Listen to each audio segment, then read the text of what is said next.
Bismillahirrahmanirrahim. In the name of God, the most merciful and beneficent. आज का जो हमारा टॉपिक है it is about valuation of preferred stock and common stock. दोनों shares के types है, इसको किस तरह हम वैल्यूएट करते हैं या इसकी जो फेयर मार्केट वैल्यू है वो हम किस तरह मालूम करते हैं। That is all about in this. So preferred stock की फर्स्ट ऑफ ऑल हम डिफिनीशन करेंगे, उसको हम डिफाइन करेंगे, how to define the preferred stock, it means what is preferred stock, then valuation of the preferred stock and valuation with an example. The second is the common stock. We have to define the common stock, then we have to evaluate the common stock with a proper and suitable example. So what is meant by preferred stock?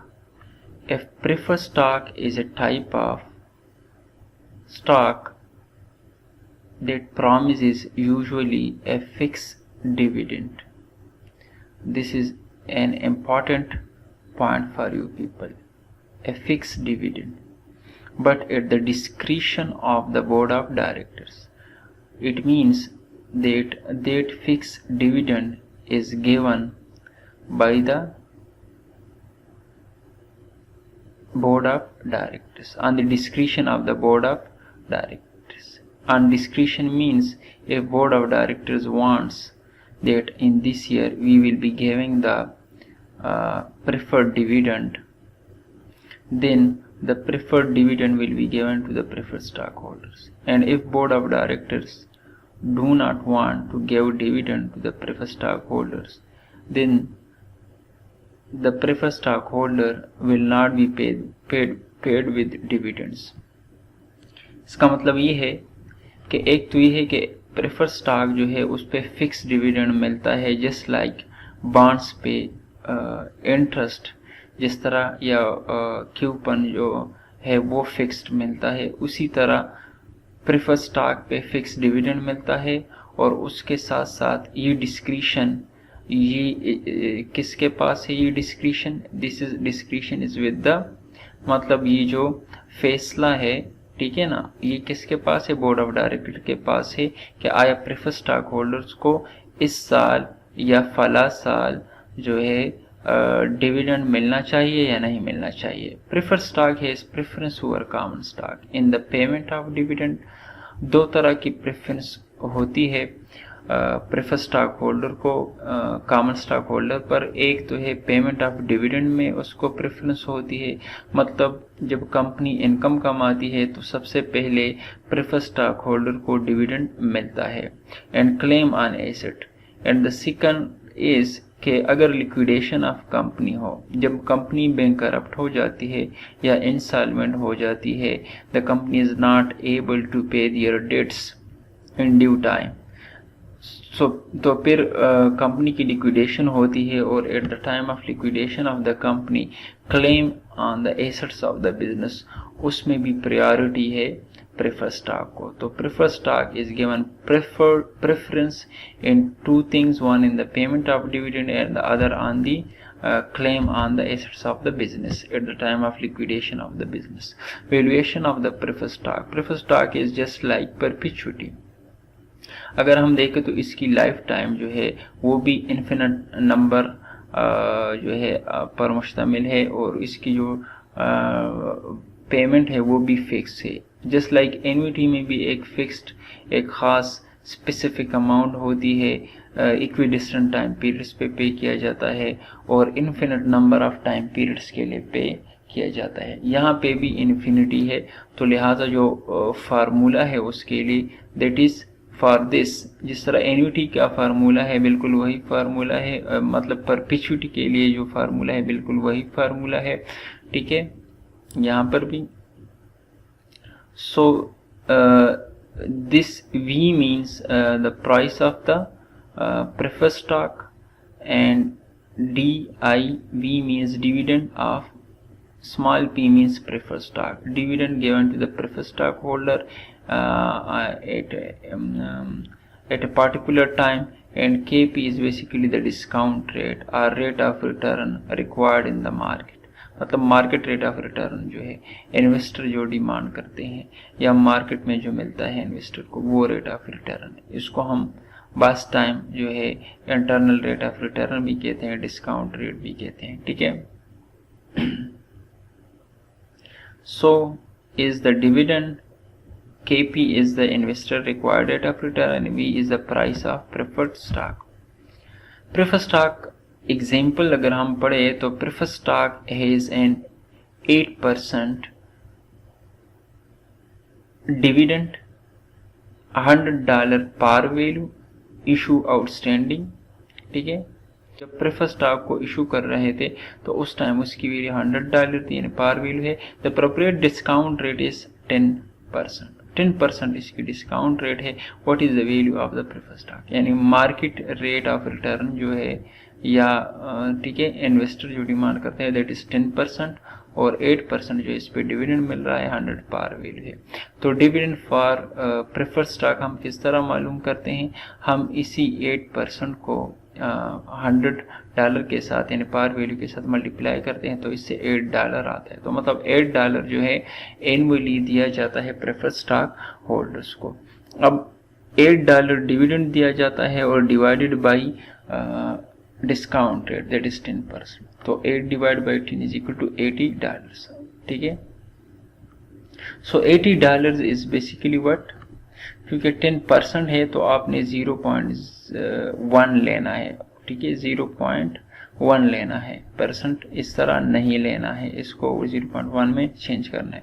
So $80 is basically the value of the preferred stock, यानी preferred stock जो है वो उसकी value जो है $80 है। Next the common stock, common stock जो है वो क्या चीज़ है, ठीक है। How we can define the common stock, the common stock is basically represent a residual ownership position in the corporation. Residual का मतलब है फाइनल ओनरशिप जिसके पास होती है, अल्टीमेट ओनरशिप जिसके पास होती है उसको हम रेजिजुअल ओनरशिप कहते हैं। इसका मतलब ये है कि कॉमन स्टॉक होल्डर जो है वो एक्चुअल और रियल ओनर है कॉर्पोरेशन या कंपनी के। मतलब प्रेफर्ड स्टॉक होल्डर वो रियल ओनर्स नहीं है उस तरह जिस तरह कॉमन स्टॉक होल्डर है, क्योंकि इनका जो राइट है दैट इज रेजिजुअल ओनरशिप पे राइट है। मतलब रेजिजुअल का मतलब है कि आफ्टर लिक्विडेशन जब सब को आप पे करते हैं, आप बॉन्ड होल्डर्स को पे करते हैं, क्रेडिटर्स को पे करते हैं, ठीक है, जो भी लाइबिलिटी कंपनी पे है वो प्रेफर्ड स्टॉक होल्डर को पे करते हैं। वो सब कुछ आप पे कर देने के बाद जो कुछ बच जाता है वही कॉमन स्टॉक होल्डर के लिए रह जाता है। So that is why they have claim on the residual assets of the business। जो बचा कुचा रह जाता है वो कॉमन स्टॉक होल्डर के लिए होता है। That is why they are the real owner of the business. Business के रियल जो ओनर होते हैं स्पेशली कंपनी के वो कॉमन स्टॉक होल्डर होते हैं।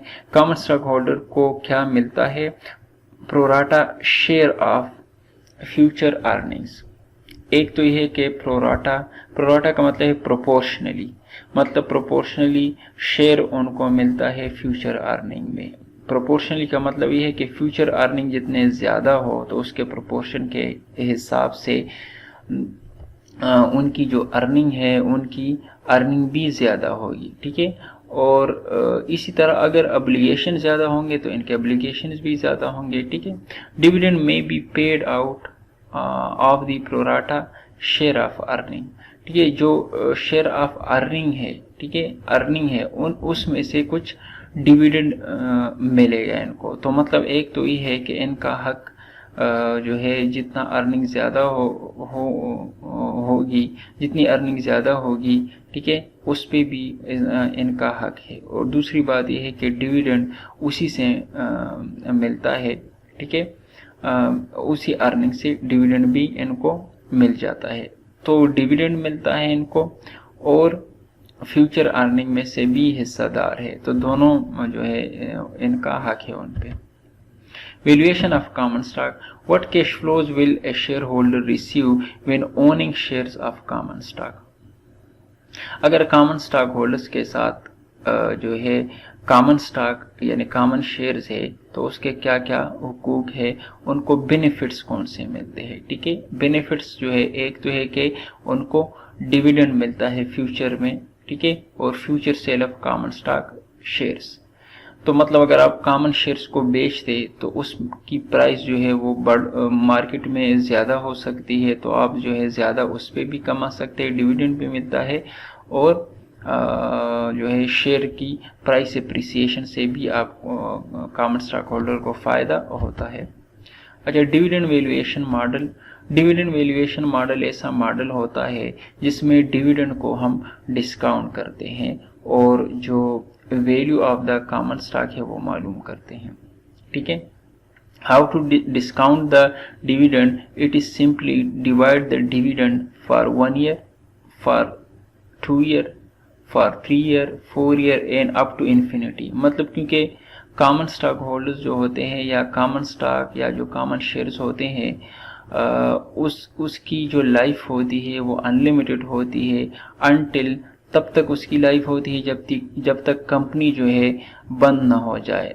तो कंपनी का कुछ पता नहीं कि किस टाइम बंद होगी। ठीक है, तो सो दैट इज़ वाई हम इन्फिनिटी का साइन लगा देते हैं कि फ्यूचर का पता नहीं, मतलब कि उसकी कोई मैच्योरिटी पीरियड नहीं है। ठीक है, कॉमन स्टॉक की, so that is why infinity sign is here. यहाँ पे अगर डिविडेंड पे इन्फिनिटी है तो यहाँ पे भी इन्फिनिटी आनी चाहिए, क्योंकि ये भी 1 2 3, ठीक है ना, और ये भी 1 2 3 है, मतलब एक ईयर के लिए, सेकंड ईयर के लिए, थर्ड ईयर के लिए।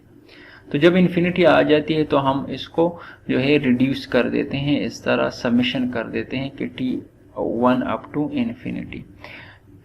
Dividend 40 time is basically cash dividend at time T, मतलब कैश डिविडेंड जो दिया गया है शेयर होल्डर को एक खास स्पेसिफिक टाइम पे। ठीक है, K is the equity investors required return. जो इन्वेस्टर्स है, कॉमन स्टॉक होल्डर्स है, उसका रिक्वायर्ड रेट ऑफ रिटर्न जो है, मार्केट रेट ऑफ रिटर्न जो है, वो हम KE से रिप्रेजेंट करते हैं।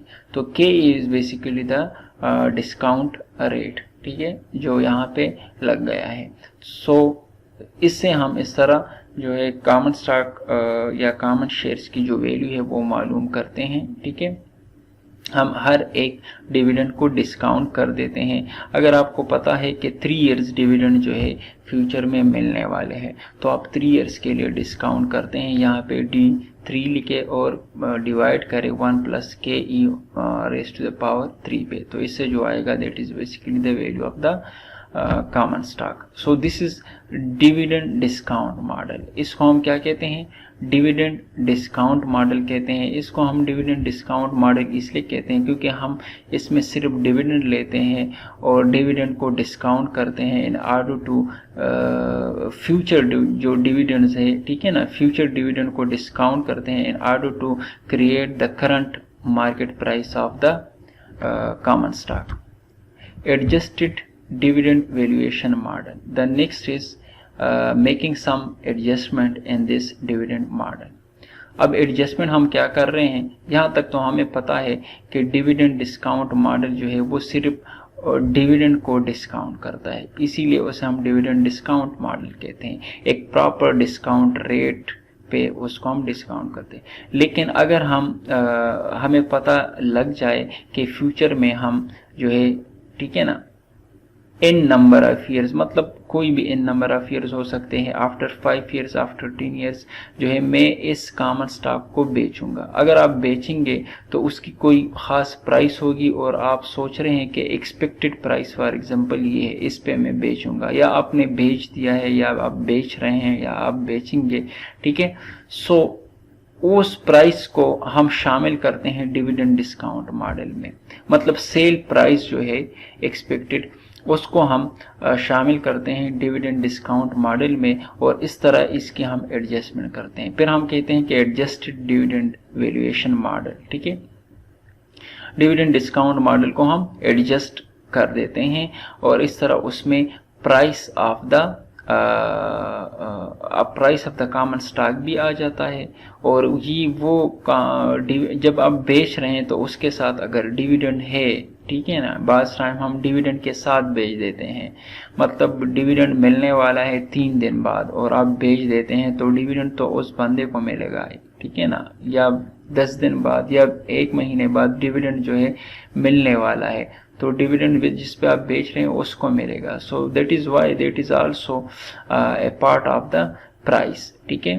तो मतलब इन नंबर ऑफ जो है डिविडेंड्स हैं और इन पे प्राइस बेच भी रहे हैं आप। So the year in which the firm shares are expected to be sold, और प्राइस बेसिकली क्या शो कर रहा है, the expected share price in the year end in num at the time of nth year, इसकी price जो है, ठीक है। So this is the adjustment which is made in the dividend discount model.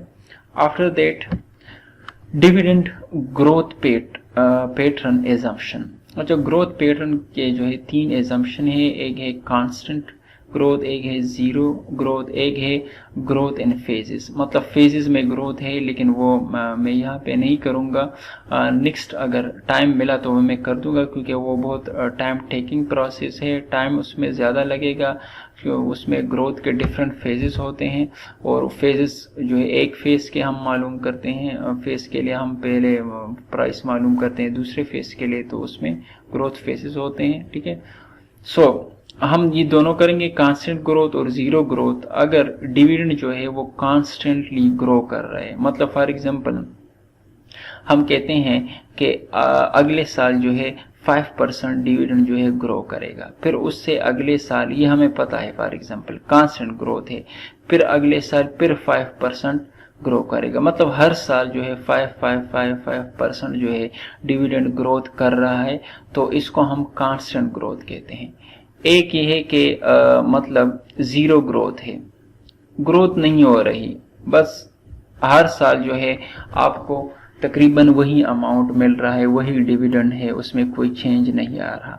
So this assumption is basically the dividend assumption, dividend के बारे में, कि dividend के ग्रोथ के बारे में, और इसको हम जी से रिप्रेजेंट करते हैं आमतौर पे। मतलब जो ग्रोथ है उसको हम जी से रिप्रेजेंट करते हैं और जी को हम उसी डिविडेंड डिस्काउंट मॉडल में जो है डाल देते हैं एज ए ग्रोथ, अगर कांस्टेंट ग्रोथ है, ठीक है। सो the dividend valuation model requires the forecast of all future dividends। एक तो ये है कि dividend valuation model है, उसको हमारे लिए क्या चाहिए, forecast of all future dividends, हमें पता होना चाहिए कि फ्यूचर में डिविडेंड्स कितने हैं, ठीक है, ये लाजमी उसके लिए चाहिए। the following dividend growth rate assumption simplify the valuation process, इसके जरिए हम वैल्यूएशन को आसान बना सकते हैं। अगर हमें पता हो कि कांस्टेंट ग्रोथ है, ठीक है ना, तो फिर हम जो ग्रोथ है, कितने % ग्रोथ है, वो हम फार्मूले में जो है पुट कर सकते हैं और आसानी से मालूम कर सकते हैं उस जो स्टॉक है या जो कॉमन स्टॉक है उसकी वैल्यू। और अगर ज़ीरो ग्रोथ है तो उसके लिए फिर अदर मॉडल है वो हम इस्तेमाल करेंगे, ठीक है। मतलब दोनों के लिए मुख्तलिफ फार्मूले हैं। तो हो सकता है कि जो शेयर्स है उसमें कांस्टेंट ग्रोथ हो उसके डिविडेंड में, मतलब हर साल जो डिविडेंड मिल रहा है उसमें कोई ख़ास % जो है उससे इंक्रीज आ रहा है, और हो सकता है कि ज़ीरो ग्रोथ हो, ठीक है। तो दोनों को हम देखते हैं। कांस्टेंट ग्रोथ मॉडल किस तरह बनेगा, फिर D not is basically the current dividend, ठीक है। आज की जो डिविडेंड है एट टाइम ज़ीरो, वो जो है डी नॉट है, डी नॉट इंटू 1+G। ये 1+G हम इसलिए इसके साथ लगाते हैं कि मतलब इसमें ग्रोथ हो रही है, ठीक है ना। तो डी नॉट के साथ अगर आप 1+G मल्टीप्लाई करें तो इसका मतलब ये है कि this is equal to D1। मतलब डी नॉट तो आज की जो है वैल्यू है डिविडेंड की, ठीक है, लेकिन अगर डी नॉट के साथ आप 1+G मल्टीप्लाई करें तो इसका मतलब कि ग्रोथ आपने मल्टीप्लाई किया, और जब ग्रोथ हम मल्टीप्लाई करते हैं तो this is expected dividend in the coming year. मतलब जो ईयर आ रहा है उसकी एक्सपेक्टेड डिविडेंड ये है। फिर हम डी नॉट लेते हैं लेकिन एक्सपेक्टेड ग्रोथ जो है वो उस पे जो है पावर 2 लेते हैं, ठीक है। फिर पावर 3, पावर 4, पावर 5। ये पावर 2 शो करे कि 2 साल बाद, मतलब 2 साल बाद उसकी वैल्यू क्या होगी, ठीक है, डिविडेंड की एक्सपेक्टेड वैल्यू 2 साल की ग्रोथ के बाद, ठीक है, इस तरह 3 साल, लेकिन यहाँ पे इन्फिनिटी है, चूंकि डिविडेंड में जो ग्रोथ आ रहा है वो infinite number of time periods के लिए आ रहा है। तो अगेन वही हम लेते हैं कि D1 मतलब इससे जो आता है दिस वन, ठीक है, जिस तरह हमने प्रीवियस एग्जांपल्स में पढ़ा कि इन्फिनिटी आ जाए तो हम रिड्यूस कर देते हैं उसको। So D1 is basically D0 into 1 plus G, तो यहाँ पे आप D0 इंटू 1 प्लस जी भी लिख सकते हैं, ठीक है। दिस इज D2 क्योंकि पावर जो है वो 2 है, अगर 3 हो पावर तो D3, ठीक है। So D1 is equal to D0 into 1 plus जी।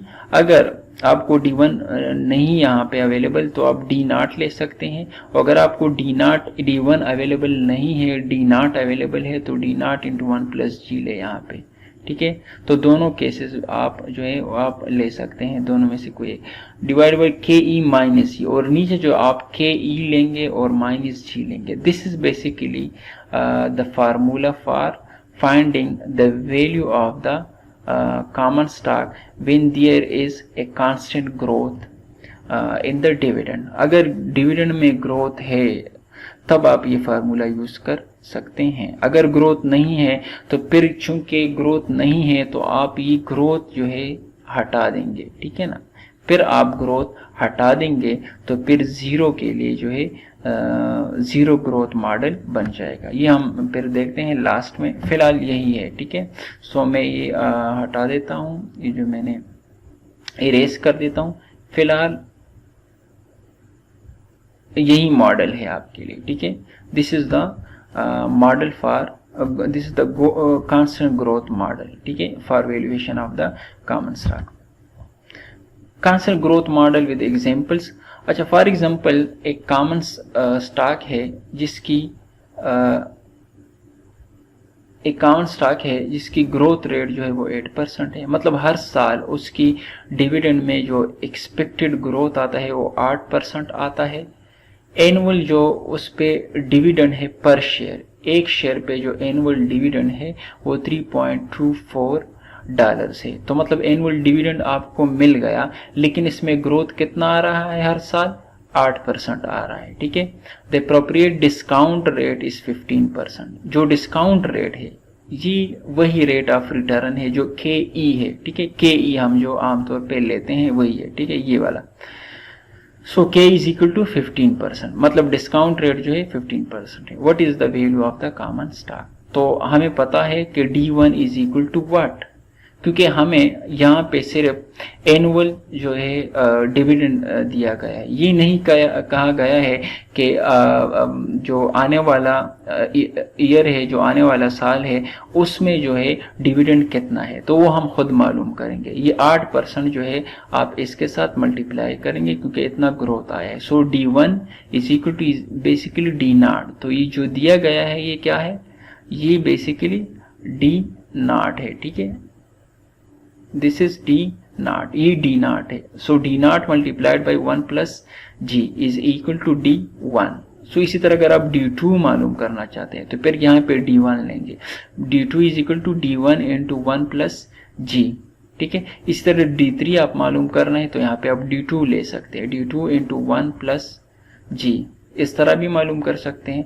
और अगर D0 सिर्फ लेना चाहते हैं हर एक के लिए, ठीक है, तो फिर यहाँ पे जो है आप इसके मल्टीपल लेंगे। मल्टीपल मतलब यहाँ पे D0 into 1 plus G whole 1। सो यहाँ पे D1। अगर D2 के लिए मालूम करना चाहते हैं D0 into 1 plus G whole 2, तो यहाँ पे D2 मालूम हो जाएगी। अगर D3 के लिए 3 इयर्स की थर्ड ईयर पे जो डिविडेंड मिलने वाला है, एक्सपेक्टेड डिविडेंड, वो मालूम करना चाहते हैं, ठीक है, तो थर्ड ईयर के लिए D0 into 1 plus G raise to the power 3 यानी होल 3 आप लेंगे। फिर अगर D4 के लिए फोर्थ ईयर पे एक्सपेक्टेड डिविडेंड मेरी कितनी होगी, so D4 is equal to D0 into 1 plus G whole 4। तो इस तरह आप मालूम कर सकते हैं। अभी हम फिलहाल जो आने वाला साल है मतलब एंड पे, कमिंग ईयर के एंड पे एक्सपेक्टेड डिविडेंड हमारी क्या होगी, एक ईयर के लिए हम मालूम करना चाहिए। सो डी नॉट जो करंट डिविडेंड है multiply by the growth rate, 8% growth है तो इससे $3.50 आता है। मतलब आज इस साल अगर मुझे 3.24 मिला है तो उसमें 8% इंक्रीज करो तो 3.50 मुझे अगले साल मिलेगा, क्योंकि 8% ग्रोथ आया है इसमें। So constant growth model is equal to D1 divide K E minus जी, ठीक है। $3.50 डिवाइड बाई 0.15 माइनस 0.08, 0.15 जो है वो रिक्वायर्ड रेट ऑफ रिटर्न है मार्केट में, जो इन्वेस्टर को रिक्वायर्ड रेट ऑफ रिटर्न है, और जी जो है वो ग्रोथ रेट है 8%। तो इससे तकरीबन आता है 0.07%, ठीक है। सो 0.07% को, इसको फिर 0.07 पे डिवाइड करना है, $50 आता है, तो $50 इसकी प्राइस है। इसकी प्राइस जो है $50 है, जो करंट मार्केट प्राइस होनी चाहिए, मतलब जो इंट्रिंसिक वैल्यू है, रियल वैल्यू है, ठीक है ना। तो वो इस स्टॉक की कितनी है, वो $50 है। ये $50 पे जो है इसकी आप सेल कर सकते हैं या परचेज कर सकते हैं।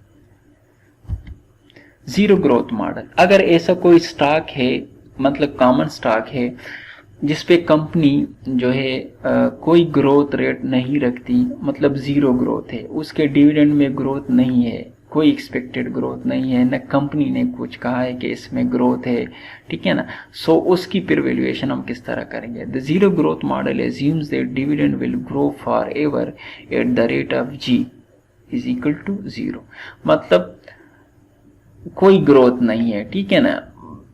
जिस तरह आपने उसमें पढ़ा कि उसमें फिक्स डिविडेंड मिलता है, प्रेफर्ड स्टॉक पे फिक्स डिविडेंड मिलता है, उसमें मतलब उसमें भी कोई ग्रोथ नहीं। तो this is exactly just like same. यहाँ पे अगर आप देखें तो जीरो ग्रोथ जो है वो कॉमन स्टॉक है, लेकिन ग्रोथ नहीं है डिविडेंड में, ठीक है ना, ग्रोथ नहीं है, कोई एक्सपेक्टेड ग्रोथ नहीं दिया गया है। तो मतलब D1 को डिस्काउंट करेंगे हम जीरो ग्रोथ मॉडल में, वही जो डिविडेंड डिस्काउंट मॉडल है वही दिया गया है, एग्जैक्टली सेम, ठीक है। तो उससे भी अगर हम इसको, चूंकि इन्फिनिटी है यहाँ पे, ठीक है, जो मैच्योरिटी पीरियड है वो हमें मालूम नहीं है, तो हम कहते हैं कि there are infinite number of time periods till maturity. So इसको जब हम रिड्यूस फॉर्म में कर देते हैं तो D1 डिवाइड बाई के ई, क्योंकि जी नहीं है तो यहाँ पे हम माइनस जी नहीं लगा सकते। सो this is the journal formula when the dividend is when the growth in the dividend is 0। सो इसको हम जीरो ग्रोथ मॉडल भी कहते हैं। This one is basically the zero growth model. इस पे हम एग्जाम्पल जो है करेंगे। स्टॉक, ओके, सो स्टॉक ZG, उसको नाम भी ZG दिया गया है, मतलब जीरो ग्रोथ, ठीक है। इसमें है has an expected growth rate of 0%, ये तो हमें पता है कि बस 0% है।